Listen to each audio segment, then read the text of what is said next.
عید کا دن رحمت کا دن ہے۔ اللہ رب العزت ہمیں عید کی رحمت نصیب فرمائے۔ عید کا دن برکت کا دن ہے۔ اللہ رب العزت ہمیں عید کی برکت نصیب فرمائے، اور عید کے دن اللہ تبارک و تعالی اپنے بندوں سے جو راضی ہوتے ہیں، اللہ ہمیں وہ رضامندی نصیب فرمائے۔ میرے بھائی دوستوں بزرگوں، اللہ کے پیارے نبی حضرت محمد مصطفیٰ احمد مجتبی سرکار دو عالم صلی اللہ علیہ وسلم جب مدینہ منورہ تشریف لائے تو مدینے والوں کے 2 دن تھے جن میں وہ خوشیاں بناتے اور مناتے اور کھیلتے تھے۔ اللہ کے نبی صلی اللہ علیہ وسلم نے مدینے والوں سے پوچھا کہ یہ 2 دن کیسے ہیں؟ تو انہوں نے عرض کی کہ اللہ کے رسول صلی اللہ علیہ وسلم، ہم اپنے زمانے جہالت میں ان 2 دنوں میں خوشیاں مناتے اور کھیلتے تھے۔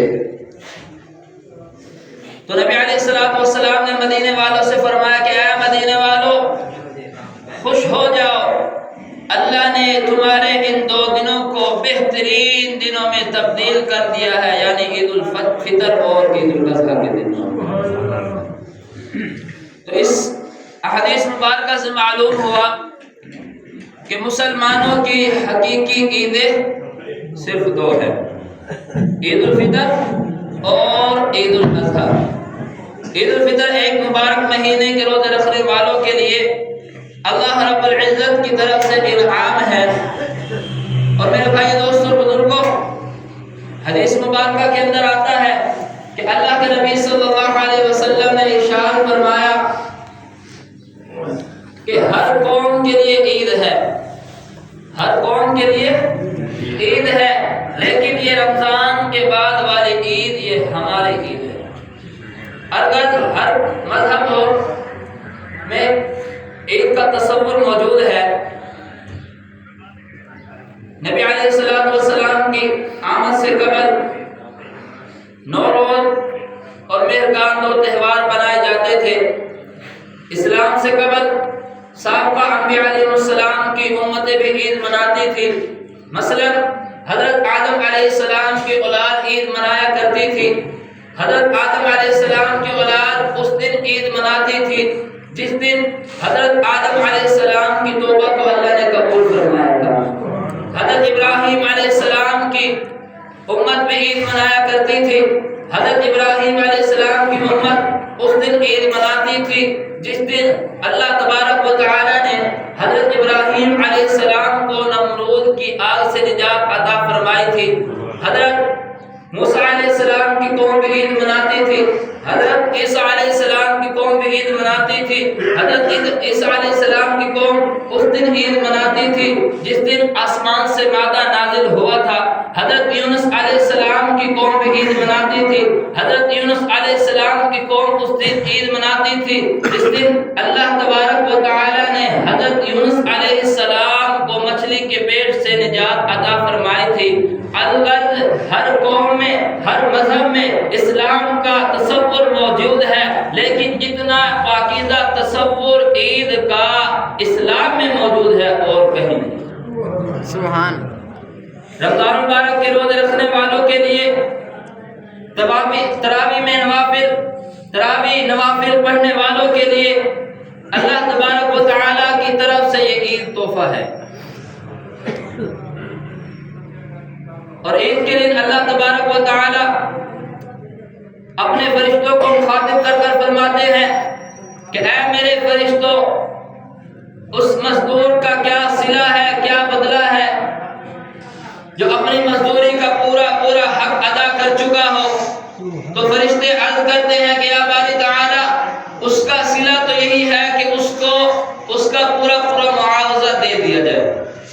تو اللہ تبارک و تعالی فرشتے سے فرماتے کہ اے میرے فرشتوں، میں تمہیں گواہ ٹھہراتا ہوں، رمضان مبارک کے روزے رکھنے والوں اور کرنے والوں اور تراویح نوافل کا اہتمام کرنے والوں کا اجر و ثواب اپنی رضامندی اور مغفرت کو قرار دیتا ہوں۔ مجھے اپنے عزت و جلال کی قسم ہے، آج میں ان کی خطاؤں کو معاف بھی کروں گا، ان کی صدر پوشی بھی کروں گا اور ان کے حق میں دعا بھی قبول کروں گا۔ تو میرے بھائی دوستوں بزرگوں، یہ عید اللہ رب العزت اور اللہ کے حبیب صلی اللہ علیہ وسلم کی طرف سے ایک تحفہ ہے، اور عید کا تحفہ یہ ہے کہ اللہ تبارک و تعالیٰ عید کے دن اپنے نیک بندوں کے گناہوں کو مٹا دیتے ہیں، اپنے نیک بندوں کی صدر پوشی کرتے ہیں اور اپنے نیک بندوں کی دعائیں قبول فرماتے ہیں۔ حدیث مبارکہ کے اندر آتا ہے کہ جب اللہ کے نیک بندے عید کی نماز پڑھ لیتے ہیں تو اللہ تبارک و تعالیٰ اپنے نیک بندوں کو مخاطب کر کر فرماتے ہیں کہ اے میرے بندو جاؤ واپس اپنے گھروں کو جاؤ، اے میرے بندو جاؤ واپس اپنے گھروں کو جاؤ، میں نے تمہاری مغفرت کر دی ہے اور تمہارے گناہوں کو نیکیوں میں تبدیل کر دیا۔ سبحان اللہ، اللہ اکبر۔ اور حدیث مبارکہ کے اندر اللہ کے نبی صلی اللہ علیہ وسلم نے فرمایا کہ لوگ ایسی حالت میں اپنے گھروں کو جاتے ہیں کہ اللہ نے ان کی معافی کا اعلان عام کر دیا۔ میرے بھائی دوستوں اور بزرگوں، یہ عید کا دن خوشی کا دن ہے، مغفرت کا دن ہے، بخشش کا دن ہے۔ اللہ تبارک و تعالی ہمیں یہ ساری خوشیاں نصیب فرمائے۔ اور میرے بھائی دوستوں اور بزرگوں، یاد رکھیں آج کی اس خوشی میں ہم اپنے غریب غربا اور یتیم مسکین بھائیوں کو بھی یاد رکھیں۔ اللہ کے پیارے نبی صلی اللہ علیہ وسلم کو یتیم مسکینوں سے محبت کتنی تھی۔ بس ایک واقعہ بیان کر اپنی بات کو ختم کروں گا کہ ایک مرتبہ اللہ کے نبی صلی اللہ علیہ وسلم عید کے دن اپنے گھر سے عیدگاہ کی طرف تشریف لے جا رہے تھے۔ مکہ مکرمہ کی گلی میں کچھ بچے کھیل رہے تھے، نہائے دھوئے اچھے کپڑے پہنے ہوئے تھے۔ نبی علیہ السلام جب قریب آئے تو سب بچوں نے سلام کیا۔ نبی علیہ السلام آگے بڑھے۔ جب نبی علیہ السلام آگے بڑھے پر بیٹھا تھا اور کپڑے بھی میلے تھے، آنکھوں میں آنسو تھے اور اداس تھا، کچھ سوچ رہا تھا۔ نبی علیہ السلام کے بڑھتے قدم رک گئے۔ نبی علیہ السلام نے اس بچے سے پوچھا کہ اے بچے تو کون ہے؟ تو وہ بچہ عرض کرتا ہے کہ اے اللہ کے رسول، میں یتیم مدینہ ہوں، میں یتیم مدینہ ہوں، میرے والد کا انتقال ہو گیا ہے۔ میں اپنے والد کو یاد کر رہا ہوں کہ اے کاش آج میرے والد زندہ ہوتے، مجھے نئے کپڑے لے کر دیتے، میں بھی آج نئے کپڑے پہن کر ان بچوں کے ساتھ کھیلتا۔ تو نبی علیہ السلام ارشاد فرماتے ہیں کہ اے بچے تم میرے ساتھ چلو۔ نبی علیہ السلام اس بچے کو لے کر عیدگاہ کی طرف تشریف لے جانے کی بجائے گھر کی طرف تشریف لے گئے اور حضرت اما عائشہ رضی اللہ تعالی عنہا سے فرماتے ہیں کہ اے حمیرہ اس بچے کو نہلا دو، اور اتنے میں حضرت فاطمہ الزہرا رضی اللہ تعالی عنہا کے ہاں پیغام بھیجتے ہیں کہ ایک حسن کا ہم عمر بچہ ہے، اگر حسن کا کوئی دلہا و لباس ہو تو بھیج دو۔ ادھر سے دلہا و لباس آ جاتا ہے۔ حضرت اما عائشہ رضی اللہ تعالی عنہا اس بچے کو نہلا دھلا کر وہ لباس پہنا دیتی ہے اور اس بچے کو سرما لگاتی ہے، سر میں تیل لگاتی ہے، کنگھی کرتی ہے، خوشبو لگاتی ہے۔ اب وہ بچہ نبی علیہ السلام کے ساتھ جانے کے لیے تیار کھڑا ہے۔ نبی علیہ السلام پوچھتے ہیں کہ اے بچے کیا تمہارے والد تمہیں عید پڑھنے کے لیے لے جاتے تھے؟ تو وہ بچہ بڑی معصومیت کے ساتھ کہتا ہے کہ ہاں مجھے میرے ابا جان عید پڑھانے لے جاتے تھے۔ تو نبی علیہ السلام پوچھتے ہیں کہ وہ تمہیں کیسے لے کر جاتے تھے؟ تو بچہ عرض کرتا ہے کہ میرے والد مجھے اپنے کندھوں پر بٹھا کر عیدگاہ کی طرف عید نمازیں پڑھانے کے لیے لے کر جاتے تھے۔ اللہ اکبر۔ نبی علیہ السلام نیچے بیٹھ جاتے ہیں اور فرماتے ہیں کہ اے بچے آؤ تم یتیم ہو میرے کندھوں پر بیٹھ جاؤ۔ نبی علیہ السلام اس بچے کو کندھے پر بٹھا کر باہر تشریف لے جاتے ہیں۔ بچے راستے میں کھیل رہے تھے تو جب ان بچوں نے اس بچے کو دیکھا کہ نبی علیہ السلام کے کندھے مبارک پر بیٹھا ہے تو بچے حیران ہوئے اور سوچنے لگے کہ یہ بچہ ابھی تو یہاں پر رو رہا تھا، اسے کوئی پوچھنے والا نہیں تھا، کپڑے بھی میلے تھے اور بہت اداس تھا۔ اب نبی علیہ السلام لے کر گئے، اپنا حیا نظر آ رہا ہے، کپڑے بھی پہنے ہوئے ہیں، کنگھی بھی کی ہوئی ہے، آنکھوں میں سرما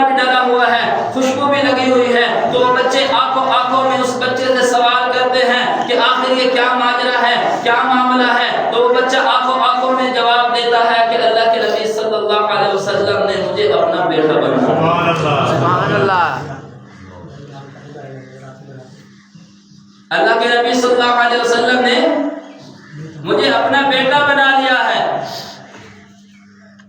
تو جو بچے کھیل رہے تھے جنہوں نے آپ کو مجھے سوال کیا، ان میں سے ایک بچے نے ایک ٹھنڈی سانس لی اور دل میں سوچا کہ اے کاش میں بھی یتیم ہوتا، اے کاش میں بھی یتیم ہوتا، اللہ کے نبی صلی اللہ علیہ وسلم مجھے بھی اپنا بیٹا بنا دیتے.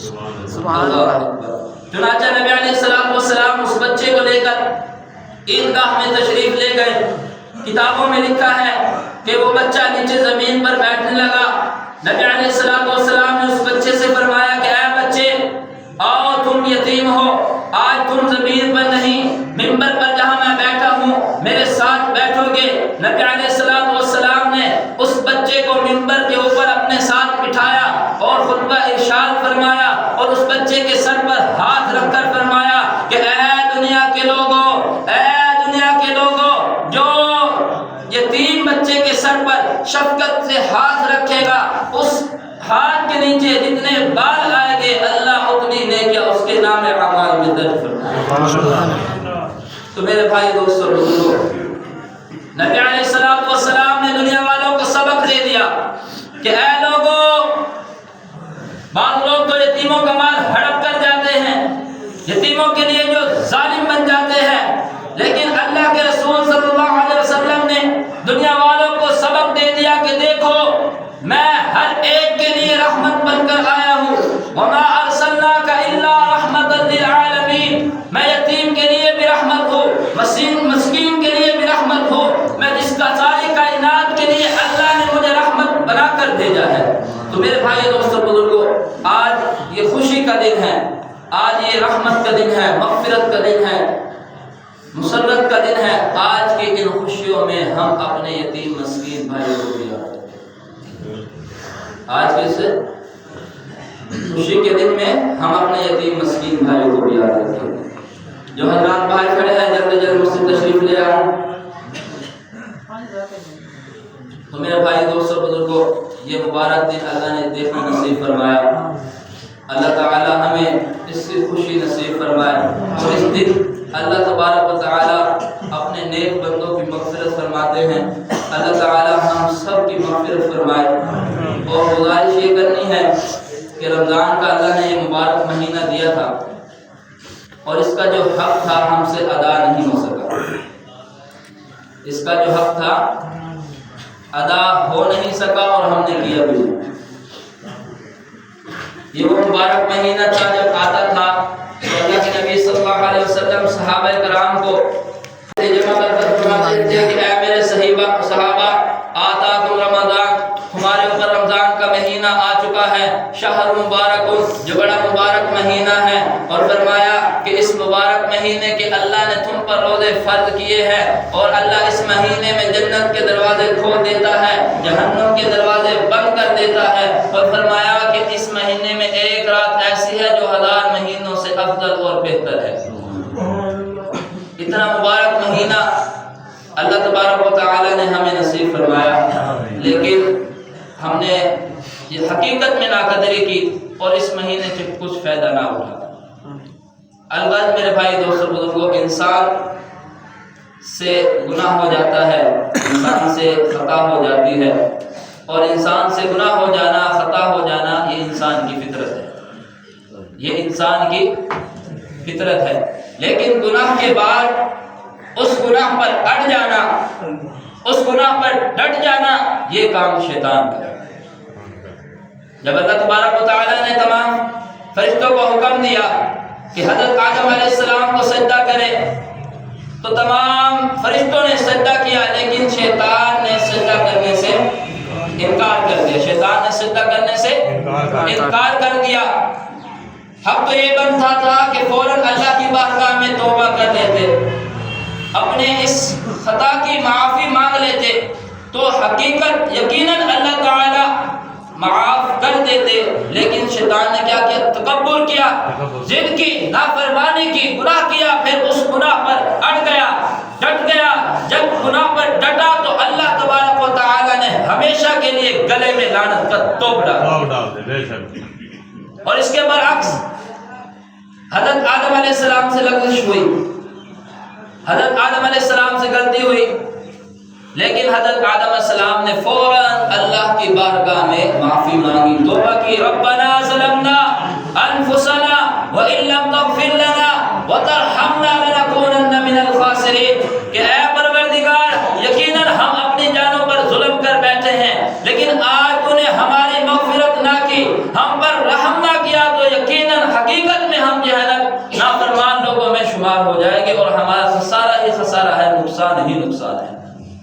تو البتہ میرے بھائی دوستو بزرگوں، انسان سے غلطی ہو جانا یہ انسان کی فطرت ہے، اور فرماتے ہیں کہ انسان سے گناہ ہو جانا یہ آدمیت ہے، اور گناہ کے بعد گناہ پر ڈٹ جانا یہ شیطانیت ہے، اور پھر گناہ کے بعد توبہ کر لینا یہ بندگی ہے۔